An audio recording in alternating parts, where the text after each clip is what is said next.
Most people believe that negotiations are strictly limited to the corporate world, but they couldn't be more wrong.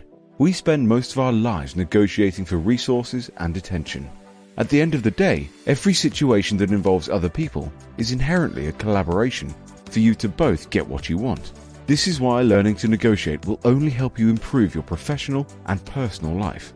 Negotiating is not about forcing others to compromise and accept your terms, but rather working together to formulate terms that equate in both parties walking away feeling as though they gained rather than lost. By negotiating in a strategic and respectful manner, you will be able to navigate difficult conversations and avoid potential pitfalls. Research in social psychology and behavioral economics has uncovered key principles that can help you become a better negotiator. By simply understanding the techniques listed in this video, you will be able to put them into practice in no time. Here are 5 useful tips and tricks that will help you improve and cultivate your negotiation skills. Welcome to the Cash Cartel, a safe haven for future billionaires and innovative thinkers. The first step to negotiating is due diligence. The only thing worse than being emotional in a negotiation is being underprepared. Know your opposing party like you know your own. Take the time to research them and learn the facts, as they may be of great use to you. You never know what strengths or weaknesses you may uncover that you could capitalize on later in the negotiation. Think about where and how the negotiation will take place, and be prepared for the environment. Whether it is to take place across a table, over the phone, or even via email, be sure you are equipped to handle the setting. If you are prepared to handle the environment, you will minimize the list of potential influences that could contribute to increasing your anxiety levels. Whilst you have done your due diligence, keep in mind that the opposing party may have done their homework too. Approach the negotiation with the assumption that they have done twice as much research as you. This will ensure you are prepared and not caught off guard by any information they attempt to use to derail you in the negotiation. The second step is having a clear goal. It is also extremely important to be clear on what outcome you desire for this negotiation. What would you consider a win for yourself or your company, and how much are you willing to compromise on that goal? This will help you keep a clear and goal-oriented mindset so that you know which direction to steer the negotiation and when to cut your losses and call it quits without letting emotions or confusion get in the way. As important as it is to be clear on what your goal is, it is also extremely important to figure out what the driving force is for the opposing party and how you can use that information to influence them to adapt their goal to yours. By understanding their motives and objectives, you can leverage their goals to match yours and ultimately negotiate a better deal. Thirdly is to mind your body language. Every successful negotiator will tell you that body language is key during a negotiation. Unconsciously, we read each other's based on their body language, and it tells us a lot about the person we are sitting across from. Are you presenting a welcoming, open appearance?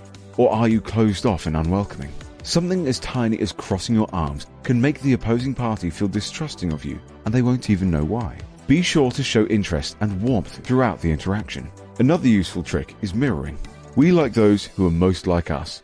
By discreetly mirroring someone's body language, you will automatically make them feel more comfortable with you, as their brain will register the similarity subconsciously. Just as you can mirror body language, you can also mirror their voice. Have you ever been talking to someone who is extremely loud and talks super fast? You almost feel drained when you end the conversation and walk away because their energy overpowered yours. By keeping your tone of voice a similar pitch and pace to whoever you are conversing with, you will ensure they are at ease because you have matched their energy and not over or underwhelmed them. The fourth tip is to avoid anxiety. We all know that negotiations are high-pressure situations. There are direct demands and intense conversations involved that will make anyone who is inexperienced feel anxious. It's okay to feel anxious, but you cannot let the opposing party see it. Research has shown that feeling or looking anxious always results in suboptimal negotiation outcomes. The only way to truly minimize the anxiety you experience when negotiating is through training. Practice and repetition will ultimately give you the experience and confidence you need to handle bargaining successfully. Another trick is to bring in a third party to assist you in negotiating the deal. They will have more experience and a lower personal stake in the deal, making it easier for them to smoothly negotiate on your behalf. This is quite common in real estate, as the buyer and the seller negotiate through the realtor.